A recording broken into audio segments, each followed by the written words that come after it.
Brigitte Macron appelle des féministes salopes. La phrase est brute, frontale, impossible à adoucir, et surtout impossible à ignorer. Ces mots ne sont pas prononcés devant une foule ni sur une tribune politique. Ils surgissent dans l'ombre d'un théâtre parisien, en coulisses, dans un moment que l'on croyait privé, quelques secondes à peine saisis par un micro et soudain projetés dans l'espace public comme une gifle symbolique. En France, le choc est immédiat. Car ce n'est pas seulement la violence de l'expression qui trouble, c'est le contraste. Brigitte Macron, depuis des années, incarne une figure soigneusement construite. Élégance, retenue, engagement culturel, proximité affichée avec certaines causes féminines. Une image lisse, presque irréprochable, devenue familière au point de ne plus être questionnée. Et pourtant, ces deux mots fissurent cette façade. Ils installent un doute. Non pas sur une opinion politique, mais sur une frontière plus intime. Celle entre la parole privée et la responsabilité publique. Peut-on encore parler comme une personne ordinaire lorsque l'on est devenu un symbole? Et que se passe-t-il lorsque cette parole échappe à son contexte? En quelques heures, la phrase circule, s'enflamme, se transforme. Les réseaux sociaux s'en emparent, les indignations s'accumulent, les interprétations s'opposent. Certains y voient un dérapage révélateur, d'autres une plaisanterie volée, arrachée à son cadre. La France se divise, non pas tant sur le mot lui-même, mais sur ce qu'il représente. C'est alors qu'une autre voix s'élève. Pascal Praud intervient. Et très vite, il devient clair qu'il ne s'attaque pas seulement à une phrase. Il s'en prend à ce que cette affaire révèle d'un malaise plus profond. Une société où la morale médiatique semble parfois prendre le pas sur le droit et où chaque silence devient suspect. Cette histoire ne commence donc pas avec une insulte. Elle commence avec une question plus dérangeante. Que reste-t-il de la nuance quand une parole privée devient une affaire nationale?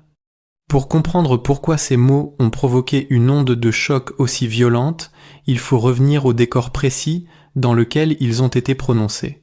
Ce soir-là, Brigitte Macron n'est pas en représentation officielle. Elle assiste à un spectacle dans un théâtre parisien, loin des protocoles de l'Élysée, dans cet entre-deux fragile où la fonction publique se mêle à la vie privée. Dans la salle, l'atmosphère est déjà tendue. Quelques jours auparavant, des militantes féministes ont interrompu une représentation du même artiste, surgissant masquées, criant des accusations que la justice avait pourtant déjà écartées. Un happening bref, mais brutal, qui a marqué les esprits et laissé une trace durable. Pour certains, il s'agissait d'un acte militant. Pour d'autres, d'une violation manifeste de l'ordre public. C'est dans ce contexte que Brigitte Macron se rend en coulisses. Elle retrouve un artiste visiblement inquiet, ébranlé par la pression médiatique et les attaques répétées. Rien n'est filmé officiellement. Rien n'est destiné à être entendu. Il s'agit d'un échange humain, imparfait, spontané. Et c'est précisément cette spontanéité qui va devenir explosive. La phrase, captée par un micro resté ouvert, ne tarde pas à circuler. Elle est isolée, sortie de son cadre, dépouillée de son intention initiale. Très vite, elle cesse d'être un fragment de conversation pour devenir un symbole. Le symbole d'un mépris supposé. Le symbole d'un fossé entre le pouvoir et certaines luttes sociales. Le symbole, surtout, d'un privilège de parole que beaucoup estiment ne plus pouvoir accepter. La réaction est immédiate. Les réseaux sociaux s'enflamment. Des responsables politiques s'expriment. Des militantes dénoncent ce qu'elles considèrent comme une insulte inacceptable venant d'une femme occupant une position morale particulière. D'autres rappellent que ces mots n'auraient jamais dû être publics et dénoncent une chasse à l'erreur devenue systématique. Pendant ce temps, Brigitte Macron reste silencieuse. Pas de conférence, pas de justification directe. Seulement une mise au point transmise par son entourage, évoquant une critique des méthodes radicales et non des femmes elles-mêmes. Mais ce silence, loin d'apaiser, nourrit l'interprétation. Car en France, lorsqu'une parole choque, le vide qui suit est souvent plus bruyant que la phrase elle-même. Et c'est précisément dans ce vide que Pascal Praud va s'engouffrer. Lorsque Pascal Praud prend la parole, il ne commence pas par Brigitte Macron. Il ne commence pas non plus par les mots qui ont choqué. Il commence ailleurs, par un sentiment diffus, presque sourd, celui d'une injustice devenue banale, répétée, acceptée. Chez lui, la colère n'est pas explosive. Elle est contenue, structurée, nourri par l'idée que quelque chose d'essentiel est en train de se dérégler dans le débat public français. Très vite, il précise son angle. Ce qui le heurte n'est pas qu'une femme ait parlé trop durement en privé. Ce qui l'inquiète, c'est la facilité avec laquelle une parole isolée, sortie de son contexte, peut désormais écraser tout le reste. Une soirée entière, un climat tendu, des intrusions illégales, des décisions de justice, tout disparaît derrière 2 mots arrachés à l'ombre des coulisses. Pascal Praud insiste longuement sur le point de départ de cette affaire, celui que, selon lui, beaucoup préfèrent oublier. Des militantes masquées entrent dans une salle de spectacle, interrompent un artiste, le traitent publiquement de criminel malgré une procédure judiciaire close. Pour Praud, ce moment-là est fondamental. Non pas parce qu'il nie le combat féministe, mais parce qu'il rappelle une règle simple. Dans un état de droit, ce n'est pas la rue qui rend les verdicts. À partir de là, le regard qu'il porte sur la phrase de Brigitte Macron change radicalement. Il ne la présente pas comme un slogan, ni comme une déclaration idéologique.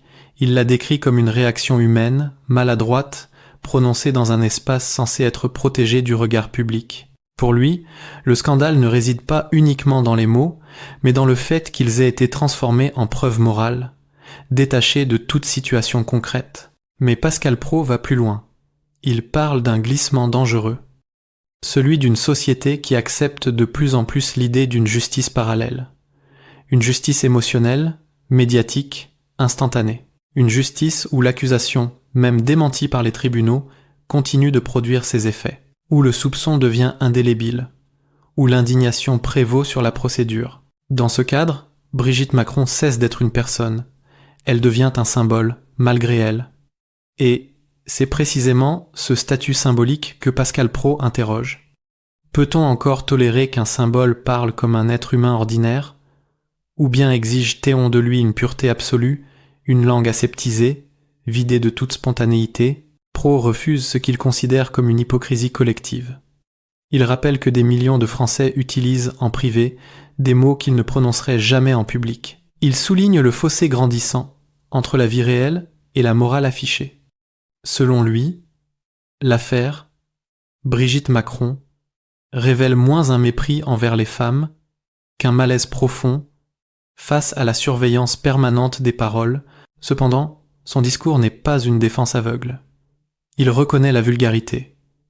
Il admet que ces mots choquent, mais il refuse l'escalade. Il refuse que l'on exige des excuses publiques immédiates comme un rituel de purification. Pour lui, cette mécanique est devenue automatique, presque pavlovienne. Une phrase, une polémique, une sommation morale. À mesure que l'émission avance, le ton se durcit. Pascal Praud s'en prend directement au collectif qu'il juge responsable de cette atmosphère de tension permanente. Il les décrit comme des groupes qui utilisent le combat féministe comme un levier politique plus large, parfois déconnecté des situations réelles. Il affirme que ces méthodes finissent par desservir la cause qu'elles prétendent défendre, en provoquant un rejet silencieux mais massif. Le cœur de son propos apparaît alors clairement. Ce débat ne concerne pas uniquement Brigitte Macron. Il concerne la place du droit dans une société saturée d'émotions. Il concerne la frontière entre contestation légitime et intimidation. Il concerne la capacité d'un pays à accepter qu'une décision judiciaire mette fin à une affaire, même lorsque cette décision déplaît. Dans ce contexte, la phrase prononcée en coulisses devient presque secondaire.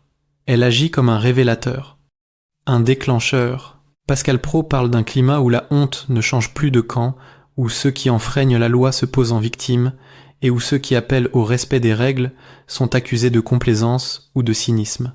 Il s'interroge également sur le silence qui entoure certaines injustices. Pourquoi tant de responsables, selon lui, préfèrent se taire ? Pourquoi cette prudence permanente, cette peur d'être mal interprétée ? Pour Praud, ce mutisme est le symptôme d'une société intimidée par sa propre radicalité. À ce stade, Brigitte Macron n'est plus vraiment le sujet. Elle devient un cas d'école. Un exemple parmi d'autres de ce que Pascal Praud considère comme une dérive générale. Une dérive où chaque mot est disséqué, isolé, jugé sans nuance. Où la complexité humaine est remplacée par des slogans moraux. La violence du débat tient précisément à cela. Non pas à l'insulte elle-même, mais à ce qu'elle révèle d'un pays fatigué de se surveiller, fatiguée de s'excuser, fatiguée de ne plus savoir où commence et où s'arrête la responsabilité individuelle. Pascal Praud ne cherche pas à apaiser, il cherche à alerter, et dans cette alerte, une question persiste, lancinante. Si même une figure aussi protégée que Brigitte Macron peut être exposée, disséquée, sommée de se justifier pour une parole privée, alors qui peut encore parler librement? Et à quel prix? Ce n'est pas une défense, ce n'est pas une attaque frontale, c'est un constat froid. Celui d'un pays où la parole est devenue un champ de mine, et où chaque silence est interprété comme une faute. À mesure que la polémique enfle, Brigitte Macron disparaît presque du débat. Elle est partout citée, partout commentée, mais rarement entendue. Sa voix directe manque. Et ce silence, voulu ou contraint, devient une matière première pour l'interprétation collective, car Brigitte Macron n'est plus perçue comme une femme ordinaire depuis longtemps. Elle est devenue une figure, un rôle, une projection. Chaque apparition publique, chaque geste, chaque mot est filtré à travers une attente morale démesurée. On ne lui demande pas seulement d'être irréprochable, on lui demande d'être exemplaire, en permanence, sans faille, sans fatigue. Dans cette affaire, le piège se referme précisément à cet endroit. La phrase qu'elle prononce en coulisses n'est pas analysée comme celle d'une personne sous pression, confrontée à une situation tendue. Elle est analysée comme celle d'un symbole qui aurait trahi sa mission implicite. Et c'est là que naît la tragédie silencieuse. Si elle s'explique trop vite, on l'accuse de calcul. Si elle se tait, on y voit du mépris. Chaque option semble perdante. La parole publique, dans ce contexte, n'est plus un moyen d'apaisement, mais un risque supplémentaire. Ainsi, le silence devient une stratégie défensive, mais aussi une source d'aggravation. Cette situation révèle un paradoxe profond. Brigitte Macron a souvent été associée à une image de modernité et d'émancipation. Ancienne enseignante, femme cultivée, engagée dans des causes sociales, elle a longtemps incarné une forme de féminité respectée, presque consensuelle. Mais c'est précisément cette image qui la rend aujourd'hui vulnérable. Plus l'idéal est élevé, plus la chute symbolique est brutale. Le débat public ne s'interroge plus sur ce qu'elle a voulu dire, ni sur ce qu'elle a ressenti. Il se concentre sur ce qu'elle aurait dû être. Une femme parfaite, une parole parfaite, une réaction parfaite. Et dans cette exigence irréaliste, l'humanité disparaît. La polémique agit alors comme un miroir déformant de la société française. Elle montre une difficulté croissante à accepter la complexité, une impatience face aux zones grises, une intolérance envers l'ambiguïté. Tout doit être clair, net, classable, coupable ou irréprochable, victime ou bourreau. Brigitte Macron se retrouve ainsi enfermée dans un rôle qu'elle n'a jamais officiellement revendiqué, mais qu'on lui impose sans cesse. Celui de gardienne morale. Et lorsque cette gardienne faillit, même brièvement, même hors caméra, la sanction est immédiate. Ce qui frappe, c'est l'absence de compassion. Peu se demandent ce que représente, psychologiquement, cette exposition permanente. Peu évoquent la pression d'un regard collectif qui ne s'éteint jamais. La fonction de première dame, en France, n'a pas de statut juridique clair, mais elle porte un poids symbolique immense, un poids souvent ignoré jusqu'au jour où il écrase. Dans ce tumulte, Brigitte Macron devient presque secondaire. Ce qui se joue dépasse sa personne. Il s'agit de la place laissée à l'erreur humaine dans l'espace public, de la possibilité, ou non, de parler sans être immédiatement jugé à l'aune d'un idéal abstrait. La tragédie de cette affaire n'est pas spectaculaire. Elle est feutrée, lente, intérieure. Elle réside dans cette transformation progressive d'un individu en surface de projection, dans cette impossibilité d'exister en dehors du regard. Et pendant que les débats s'enchaînent, que les indignations se succèdent, une question demeure, silencieuse elle aussi. Que reste-t-il d'une personne lorsqu'elle n'est plus autorisée à être simplement imparfaite? Après la tempête médiatique, quelque chose reste suspendu dans l'air. Ce n'est plus seulement la phrase de Brigitte Macron qui occupe les esprits, mais ce qu'elle a déclenché. Une ligne de fracture, ancienne mais ravivée, traverse soudain l'espace public français avec une netteté brutale. D'un côté, ceux qui voient dans cette affaire la preuve d'un mépris de classe, d'une parole de pouvoir qui se croit tout permis, même lorsqu'elle se dissimule derrière le caractère privé d'un échange. Pour eux, la fonction impose une retenue absolue. Être symbole, c'est accepter de ne plus parler comme les autres. Chaque mot engage, chaque silence aussi. De l'autre, une partie de l'opinion s'inquiète d'un climat devenu irrespirable. Elle perçoit dans cette polémique une dérive où l'émotion collective supplante le droit, où la condamnation morale précède toute analyse. Pour ces voix-là, l'affaire Brigitte Macron illustre une fatigue profonde face à une surveillance permanente des paroles, une peur diffuse de dire quoi que ce soit sans risquer l'excommunication médiatique. Entre ces deux pôles, le débat se durcit.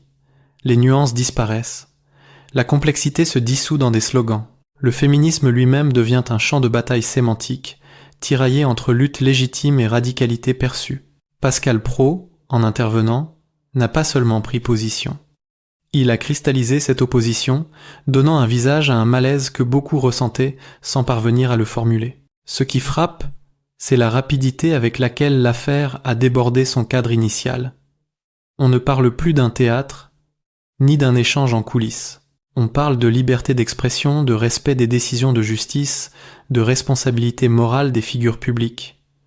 Une phrase a suffi pour activer des débats enfouis, jamais vraiment réglés. La France apparaît alors comme un pays nerveux, sur la défensive. Un pays où chaque mot devient un test de loyauté idéologique, où l'on attend des symboles qu'ils incarnent une perfection abstraite, tout en les guettant dans leurs failles. Cette tension permanente nourrit la défiance, alimente les camps, érode la confiance. Dans ce paysage fragmenté, l'affaire Brigitte Macron n'apporte aucune résolution. Elle laisse derrière elle une impression d'inachevé, presque de lassitude. Comme si le pays avait parlé beaucoup, jugé vite, mais compris peu. Comme si la parole publique, saturée d'indignation, peinait désormais à produire de l'apaisement. Ce n'est pas un scandale qui se referme. C'est une cicatrice qui demeure. Une cicatrice discrète, mais révélatrice d'un moment où la société française semble hésiter entre exigence morale et tolérance humaine. Et cette hésitation, elle, ne disparaîtra pas avec le cycle médiatique. Au fond, cette affaire ne se résume ni à une insulte, ni à une réaction médiatique excessive. Elle révèle quelque chose de plus profond, de plus inconfortable. Elle montre ce qui arrive lorsqu'un individu cesse d'être perçu comme une personne pour devenir une fonction, une image, une projection collective. Brigitte Macron n'a pas été jugée pour ce qu'elle a fait, mais pour ce qu'elle représente.